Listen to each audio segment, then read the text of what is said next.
함께 요한복음 10장 11절에서 21절 말씀을 교독하시겠는데 제가 11절부터 봉독하도록 하겠습니다. 나는 선한 목자라. 선한 목자는 양들을 위하여 목숨을 버리거니와 삭구는 목자가 아니요 양도 제 양이 아니라. 이리가 오는 것을 보면 양을 버리고 달아나니 이리가 양을 물어가고 또 해치느니라. 달아나는 것은 그가 삭군인 까닭에 양을 돌보지 아니함이나. 나는 선한 목자라. 나는 내 양을 알고 양도 나를 아는 것이. 아버지께서 나를 아시고 내가 아버지를 아는 것 같으니 나는 양을 위하여 목숨을 버리노라. 또 이 우리에 들지 아니한 다른 양들이 내게 있어 내가 인도하여야 할 터이니 그들도 내 음성을 듣고 한 무리가 되어 한 목자에게 있으리라. 내가 내 목숨을 버리는 것은 그것을 내가 다시 얻기 위함이니 이로 말미암아 아버지께서 나를 사랑하시느니라. 이를 내게서 빼앗는 자가 있는 것이 아니라 내가 스스로 버리노라. 나는 버릴 권세도 있고 다시 얻을 권세도 있으니 이 계명은 내 아버지께서 받았노라 하시니라. 이 말씀으로 말미암아 유대인 중에 다시 분쟁이 일어나니 그 중에 많은 사람이 말하되 그가 귀신 들려 미쳤거늘 어찌하여 그 말을 듣느냐 하며 어떤 사람은 말하되 이 말은 귀신 들린 자의 말이 아니라 귀신이 맹인의 눈을 뜨게 할 수 있느냐 하더라. 아멘. 우리가 오늘 이어서 계속 예수님께서 이제 유대인들에게 어떻게 대답을 하였는지, 맨 처음에 요한복음 9장에서 이제 맹인의 눈을 먼저 뜨게 하고 거기서 실로암에 가서 그 예수님께서 눈에다가 바르신 진흙을 씻음으로 다시 보게 되는데, 그걸로 인해 이제 여러 가지의 그 분쟁들이 일어나기 시작했습니다. 그래서 바리새인들은 어떻게 안식일에 치유를 할 수 있느냐라고 하여서 결국 이 예수님이라는 사람을 믿고 따르는 자는 모두 다 본인들의 그 시나고그 거기에서 이제 다 내쫓는다고 얘기를 하였습니다. 그래서 그 당시에 만약에 더 이상 하나님께 예배를 드리는 가운데 유일한 방법이 그 같이 모여서 거기서 예배를 하는 건데, 그것을 하지 못하면은 이제 믿음에서 쫓긴 자나 마찬가지가 되는 거였습니다. 그래서 그 상황에서 예수님을 주로 시인하는 것은 굉장히 위험한 상황이었습니다. 그렇지만 예수님께서는 본인이 누구의인지에 대해서 요한복음을 통해서 7가지의 그 정체성을 드러내십니다. 나는이라고 할 때 이제 그 헬라어 같은 경우는 그 주어를 굳이 얘기하지 않아도 됩니다. 스페인어처럼 동사 자체에 이제 누가 얘기하는지가 포함되어 있기 때문에 에고 에이메, 그냥 에이미라고 한 단어만 할 수 있는데, 굳이 예수님께서 에고 이메, I am이라고 얘기하시는 것은 본인에 대해서 이제 하나님께서 모세에게 드러났을 때 여호와라고 간증한 것처럼 예수님께서도 본인이 누구인지 신성과 그 신성에 따르는 예수님의 표현을 하신 것입니다. 그래서 오늘 보는 표현은 바로 예수님께서는 선한 목자라는 것입니다. 11절에 나는 선한 목자라. 선한 목자는 양들을 위하여 목숨을 버리거니와. 그래서 이렇게 본인을 소개하는데 여기선 두 단어, 선한 목자, 둘 다 중요하지만 선한이 더 강조가 돼 있습니다. 그래서 선한 게 무엇인가 라고 했을 때, 선한 목자는 일반 목자나 삭군과 다르게 목숨을 버리는 자라는 것입니다. 그래서 이 말씀 바로 그 전절에 10절에 보면은 도둑과 비교하여서 선한 목자를 비유합니다. 도둑이 오는 것은 도둑질하고 죽이고 멸망시키는 것뿐이요 내가 온 것은 양으로 생명을 얻게 하고 더 풍성히 얻게 하려는 것이다. 아멘. 그렇습니다. 우리에게 명확하게 도둑의 목적과 예수 그리스도의 선한 목자의 목적을 알려주시는 것입니다. 예수님께서는 왜 오셨습니까? 생명을 얻게 하고 그 생명이 그냥 일반 생명이 아니라 더 풍성히 얻게 하려는 것이라고 얘기를 해줍니다. 존 파이퍼가 최근에 어떤 그 유튜브 팟캐스트 가운데 본인이 얘기하는 제일 좋아하는 구절을 알려주었습니다. 자기가 제일 좋아하는 구절은 바로 시편 16편 11절이라고 하였습니다. 그 절은 이렇게 기록하고 있는데, 주께서 생명의 길을 내게 보이시리니 주의 앞에는 충만한 기쁨이 있고 주의 오른쪽에는 영원한 즐거움이 있나이다. 아멘.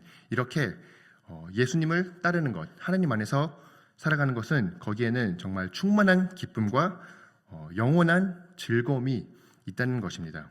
그리고 이것이 바로 예수님이 우리에게 오신 이유라는 것입니다. 생명을 얻고 이 생명이 풍성히 얻기 위해서.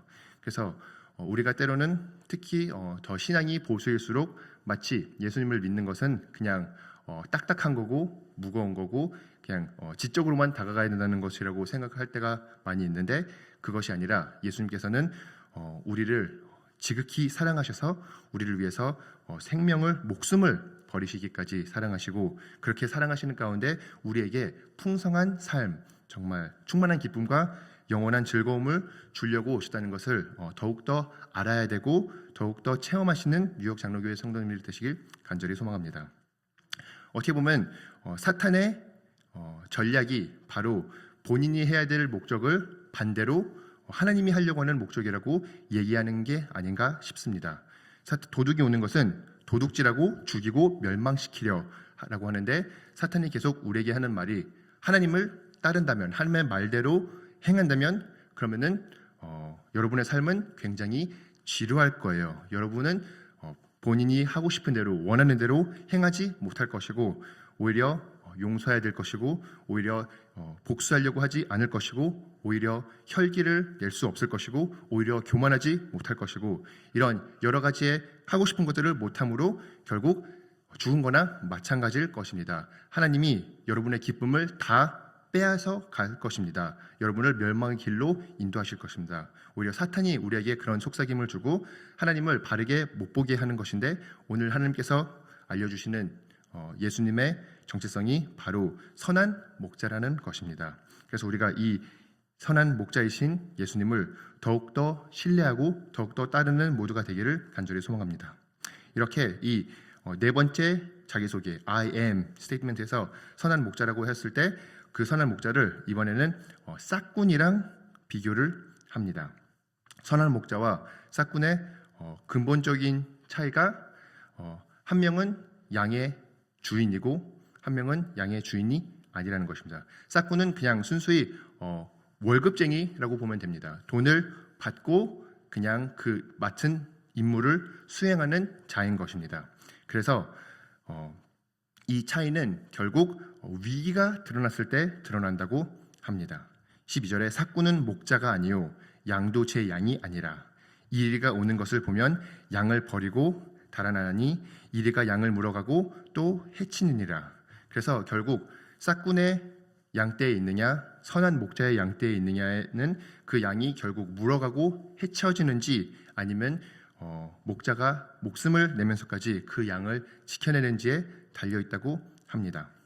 이렇게 싹군이 하는 것은 우리가 이 한 구절만 봤을 때는 마치 내가 싹군이었어도 좀 당연한 일이 아닌가, 이렇게 위험한 것을 봤을 때 그냥 반응적으로 본능적으로 늑대가 나타나면 도망가는 게 그냥 일상이 당연한 게 아닌가라고 생각할 수 있는데, 여기서 이 보면이라는 단어를 봤을 때 그냥 순수히 보았다는 블레포라는 단어를 사용하지 않고 거기서는 theorizo라는 단어를 사용하는데, 거기서는 그냥 순수히 보고 깜짝 놀라서 갔다는 게 아니라 그것을 보고 묵상했다는 뜻입니다. 그것을 보고 고민을 하고 이제 계획을 짠 다음에 그 계획을 수행했다는 것입니다. 근데 그 계획을 짜는 데 있어서 이 위기가 오고 있으니까 나는 그냥 내 몫을 챙겨야겠다. 나는 내 스스로 도망가야겠다.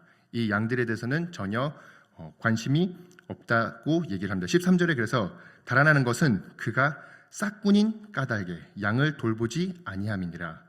양에 대한 관심이 없다는 것입니다. 양을 돌보고자 하는 마음이 없고 결국 싹군이기에 도망가는 게 그렇게 자연스럽고 당연하다는 것을 의미하고 있습니다. 예수님께서는 그 전에 하나님의 말씀을 통해서 에스겔 34장에 이런 싹군들의 모습인 이스라엘의 지도자들에 대해서 비판을 한 적이 있으십니다.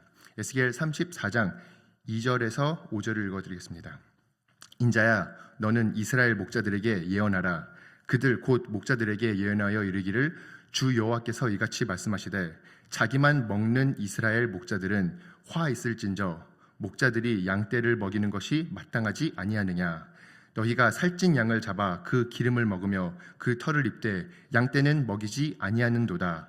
너희가 그 연약한 자를 강하게 아니하며 병든 자를 고치지 아니하며 상한 자를 싸매주지 아니하며 쫓기는 자를 돌아오게 하지 아니하며 잃어버린 자를 찾지 아니하고 다만 포악으로 그것들을 다스렸도다. 목자가 없으므로 그것들이 흩어져서 모든 짐승들의 밥이 되었도다. 이렇게 이스라엘의 상태를 표현할 때 결국 이스라엘의 목자들이 자기의 할 임무를 수행하지 않았기에 이렇게 양들이 다 흩어지고 다 짐승의 밥이 되었다고 얘기하는데 그 상황을 오늘도 싹군으로 통해서 보여주고 계신 것입니다. 그래서 하나님께서 이거에 대한 결론으로 이거에 대한 해답으로 15절과 16절에 이렇게 기록하고 있습니다. 내가 친히 내 양의 목자가 되어 그것들을 누워있게 할지라 주 여호와의 말씀이니라. 그 잃어버린 자를 내가 찾으며 쫓기는 자를 내가 돌아오게 하며 상한 자를 내가 싸매주며 병든 자를 내가 강하게 하려니와 살찐 자와 강한 자는 내가 없애고 정의대로 그것들을 먹이리라. 아멘. 그렇습니다. 그래서 우리에게 기쁜 소식이 있다면은 우리에게 선한 목자가 계신다는 것입니다. 우리에게는 우리를 버리지도 아니하고 병든 채 놔두지도 아니하시고 우리가 도망갔을 때 없어졌을 때 우리를 다시 찾아주시는 분이 계신다는 것입니다. 그 분을 따르고 그 음성을 듣는 게 우리의 할 바입니다. 이스라엘과 또 하나님의 백성들이 주로 양으로 비유가 되는 데는 이유가 있는 것 같습니다. 양들은 시력도 좋지 않고 고집도 세고 그냥 방어 장치가 아무것도 없습니다. 만약에 양이 늑대를 맞서 싸우게 된다면 양은 할 수 있는 게 아무것도 없습니다. 그래서 우리는 그럼 양으로서 우리 스스로 지키는 것이 뭐가 되겠습니까? 양은 스스로 윗몸 일으키기를 해서 왕자를 만들어서 근육으로 늑대를 싸울 수가 없는 존재입니다. 우리가 양으로서는 결국 선한 목자의 음성을 듣고 선한 목자의 음성을 따르는 것밖에 없습니다. 우리가 잘못된 자들을 따르고 싹군들을 따르게 된다면 결국 우리 또한 망하게 되는 것입니다. 우리의 유일한 길은 유일한 문은 결국 예수 그리스도이신 것입니다. 그래서 이 선한 목자가 이 땅에 오신 것이 우리의 기쁨이고 우리의 좋은 소식이고 우리가 기뻐해야 될 이유인 것입니다. 우리에게는 선한 목자가 있구나. 우리에게는 우리를 끝까지 포기하지 않으시고 버리지 않으시는 분이 계시는구나. 그 분이 하나님의 아들이시구나. 그게 너무나도 큰 기쁜 소식이고 예수님을 더욱더 전심을 다해 따라야 할 이유가 되는 것입니다. 14절에 나는 선한 목자라 나는 내 양을 알고 양도 나를 아는 것이. 이렇게 선한 목자의 차이는 결국 본인의 양이라는 것이고 본인의 양을 안다는 것입니다. 왜냐하면 선한 목자는 본인의 양을 돌보기 때문에. 그래서 제가 초등학교 4학년 때 그리스에서 이제 시골에 간 적이 있었습니다. 저희 가족이 저희 학교 교장 선생님하고 친했기 때문에 교장 선생님을 따라서 그 시골에 갔었는데 거기서 한번 제가 그 인라인 스케이트를 타면서 그 양떼를 몰고 있는 어떤 그냥 이웃을 따라가서 한 1시간 동안 같이 간 적이 있었습니다. 근데 그때 그 목자의 이야기를 들어보니까 정말 그 많은 똑같이 생긴 양들이 있는데 그 양들을 다 아는 거고 그 양들을 불렀을 때 딱 그 양이 지목해서 돌아보는 모습을 보면서 깜짝 놀란 적이 있었습니다. 또 한 번은 내가 그 양떼 뒤에 있었는데 앞쪽으로 가서 앞에서 내가 이끌어야겠다라고 했었는데 그 앞으로 가려고 하니까 막 양들이 다 도망가는 거예요. 근데 목자의 한마디에 모든 양들이 딱 멈춰서 가만히 있는 거예요. 그래서 정말로 이게 자기의 양들을 아는 것이고 양들도 그의 목자를 아는 것이구나. 이렇게 이상한 한국 아이가 와서 막 협박을 해도 결국에는 자기네들은 딱 멈추고 목자의 말을 듣는구나라는 것을 배웠습니다. 그때 깨달은 것 중에 여기서 정말 이런 관계가 우리와 하나님의 관계가 돼야 되는 거구나. 하나님이 우리를 아시고 우리도 하나님을 알아서 예수님을 통해서 그의 음성을 듣고 그의 음성을 따르는 자, 이렇게 안전한 관계. 이 알미 어느 정도인가? 예수님께서 비유하시기를 15절에 아버지께서 나를 아시고 내가 아버지를 아는 것 같으니 이렇게 친밀하게 알아야 되는 것입니다. 아버지께서 하나님 예수님을 아는 것의 지식이 얼마나 완벽합니까? 얼마나 풍부합니까? 얼마나 친밀합니까? 그렇지만 그것이, 그리고 또 예수님께서 아버지를 얼마나 잘 아십니까? 그것이 바로 우리와 예수님의 사이에 있어야 되는 그런 알미라는 것입니다. 그렇게 가까운 존재. 이거는 물론 순수 그냥 지식적인 알미 아니라 관계적인 알미인 것도 포함이 되어 있습니다. 마치 아이들이 태어나자마자 부모에 대해서 정보를 아는 것이 뭐가 있겠습니까? 거의 아무것도 없죠. 그렇지만 그들을 안다고 할 수 있습니다. 그리고 아이들도 엄마의 음성을 들을 수 있고 따를 수 있고 엄마를 향해서 갈 수가 있고 그렇게 그런 가까운 관계적 알미 있는 것처럼 우리가 예수 그리스도 안에서 거듭나고 예수 그리스도 안에서 다시 하나님을 사랑하게 되고 하나님과 그 친밀한 관계를 유지하게 될 때 정말 하나님의 자녀로서 우리가 아버지를 안다고 할 수 있다는 것입니다. 그리고 이렇게 하는 것이 결국 아는 것 같으니 나는 양을 위하여 목숨을 버리노라. 예수님께서는 계속 본인이 어떻게 선한 목자가 되시는지, 어떻게 얼마까지 우리를 사랑하시는지를 보여주고 계시고 반복하여 말씀하고 계시는 것입니다. 그리고 심지어 16절에 보면은 순수히 그 얘기하고 있는 이스라엘 무리를만 포함하신 게 아니라 또 이 우리에 들지 아니한 다른 양들이 내게 있어 내가 인도하여 할 테니 그들도 내 음성을 듣고 한 무리가 되어 한 목자에게 있으리라. 이렇게 이방인인 우리까지 이 말씀에 포함하고 계십니다. 이방인임에도 불구하고 하나님의 선택한 백성이 아님에도 불구하고 결국에는 하나님 무리 안에 한 무리가 될 자들이 있고 한 목자를 따르게 될 자들이 있다는 것입니다. 그리고 그들의 알 수 있는 방법은 그들이 하나님의 음성을 듣는 자들이 될 것입니다. 마치 예수님의 양이 예수님의 음성을 들을 수 있는 것처럼 이렇게 목자의 음성을 들을 수 있는 것처럼 예수님의 사람들도 예수님의 말을 듣게 되는 것입니다. 우리가 우리의 구원에 있어서 항상 얘기하고 그 구원의 확신을 가질 수 있는 이유는 우리는 우리 스스로 하나님을 선택한 것이 아니라 하나님께서 우리를 선택해 주시고 하나님께서 우리를 불러주시고 하나님께서 우리에게 성령 주셔서 하나님께서 우리가 죄인됨을 깨닫게 해주시고 모든 것을 하나님께서 해주셨기 때문에 우리가 하나님의 음성에 반응을 할 수 있다는 것이라고 고백하는 것입니다. 그게 우리의 구원의 확신이고 구원의 기쁨이 되는 것입니다. 이렇게 예수님께서 우리에게 이방인까지 포함하신다는 것을 선한 목자 안에 있는 그 무리가 될 것을 말씀해 주시고 예언해 주시면서 17절과 18절에 예수님의 권능과 권세에 대해서 소개를 해주고 계십니다. 내가 내 목숨을 버리는 것은 그것을 내가 다시 얻기 위함이니 이로 말미암아 아버지께서 나를 사랑하시느니라. 이를 내게서 빼앗는 자가 있는 것이 아니라 내가 스스로 버리노라. 나는 버릴 권세도 있고 다시 얻을 권세도 있으니 이 계명은 내 아버지께서 받았노라 하시니라. 아멘. 이렇게 예수님께서는 본인의 목숨을 버리시는 데 있어서 이것은 한치의 우연도 아니고 한치의 권한이 뺏기는 것도 아니라 오히려 예수님께서 스스로 그 길을 택하시고 그 길로 간다는 것을 미리 알려주고 있습니다. 세상의 눈으로 보았을 때는 바리새인들의 작전이 성공한 것처럼 보일 수도 있습니다. 드디어 제자 중에서 한 명이 부인하게끔 만들고 드디어 그를 밤중에 잡고 드디어 그를 바나바 대신 십자가에 못 박게 유도하고 드디어 그를 로마 그 병사들을 통하여 십자가에 못 박혀 죽였구나. 드디어 바리새인들이 원하던 대로 이렇게 시끄러운 일들을 많이 일으키는 자를 없앴구나라고 볼 수도 있지만 예수님께서 계속해서 하시는 말이 그렇지 않다. 내게서 빼앗는 자가 하나도 없다. 내가 최고의 권한을 갖고 있기에 내가 스스로 이것을 내려놓고 내가 버릴 권세도 있고 다시 얻을 권세도 있고 그래서 예수님의 부활에 대해서도 미리 알려주고 계십니다. 그것이 바로 하나님께서 바라시는 것이기 때문에 사랑하시는 하나님께서 그렇게 모든 것을 준비하셨기 때문에 본인이 그 길을 택해서 간다는 것입니다. 그것은 결국 하나님의 사랑이 그만큼 더 의도적이라는 뜻도 됩니다. 예수님께서는 어쩌다가 십자가의 길로 가신 것이 아니라 의도적으로 모든 것을 다 포기하시고 목숨을 내어놓는 선한 목자가 되어주신 것입니다. 이 목자의 음성을 듣는 게 마땅하지 않겠습니까? 이 목자의 말을 따르는 것이 마땅하지 않겠습니까?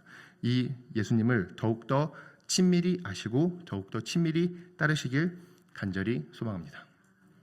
마지막 세 절에는 이제 그 말씀으로 인한 반응이 나오는데, 이 말씀으로 말미암아 유대인 중에 다시 분쟁이 일어났으니, 여기서도 마치 예수님의 음성을 들을 수 있는 자와 들을 수 없는 자, 예수님의 양과 예수님의 양이 아닌 자들이 드러나듯이 20절에도 그 중에 많은 사람이 말하되 그가 귀신 들려 미쳤거늘 어찌하여 그 말을 듣느냐 하매, 결국 예수님을 죽이려고 하는 자들은 계속 그가 귀신의 힘으로 그런 일들을 행한다라고 얘기하고, 어떻게 하나님의 사람이 안식일에 이런 일들을 할 수 있느냐라고 따지게 되는 사람들이고, 21절에는 어떤 사람들이 말하되 이 말은 귀신 들린 자의 말이 아니라 귀신이 맹인의 눈을 뜨게 할 수 있느냐 하더라. 예수님께서 전에 얘기하신 것처럼 나를 믿지 않거늘 나의 행함을 보라, 내 기적들을 보라라고 얘기하셨듯이, 이 사람들은 본인들이 쫓김을 당할 수 있음에도 불구하고 예수님이 결코 귀신 들린 자가 아니라는 것, 예수님의 행실을 따랐을 때 그분이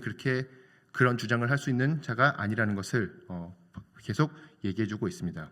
그렇게 우리도 또한 하나님의 말씀 앞에 다가갔을 때 이것이 너무나도 이상해 보일 수도 있고 너무나도 말이 안 된다고 볼 수도 있고, 아니면 이것을 보았을 때 이분이 정말로 말씀하신 대로 예수님이시구나, 예수님이 실로 선한 목자이시구나, 선한 목자로서 실로 우리를 위해서 목숨을 내어주시는구나 하면서 이 예수님을 더욱더 즐기며 살아가시는 자들이 될 수 있습니다.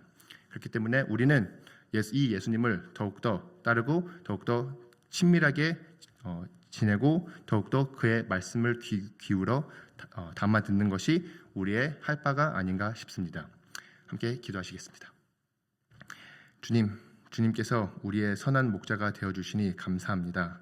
정말 도둑과 싹군과 이리는 우리의 해를 바라고 우리를 죽음의 길로 인도하지만 주님께서 우리를 죽음의 길에서 건져주시니 감사합니다. 주님께서 스스로의 삶을 내려놓고 예수 그리스도의 피로 우리를 구원해 주시니 감사합니다. 우리가 주님의 양으로서 주님의 음성을 듣고 주님을 친밀하게 알 수 있도록 도와주시옵시고, 우리가 매순간 주님과 동행하는 그런 기쁜 삶, 영원히 즐거운 삶을 살아갈 수 있도록 도와주시옵소서. 감사드리며 예수님의 이름으로 기도드립니다.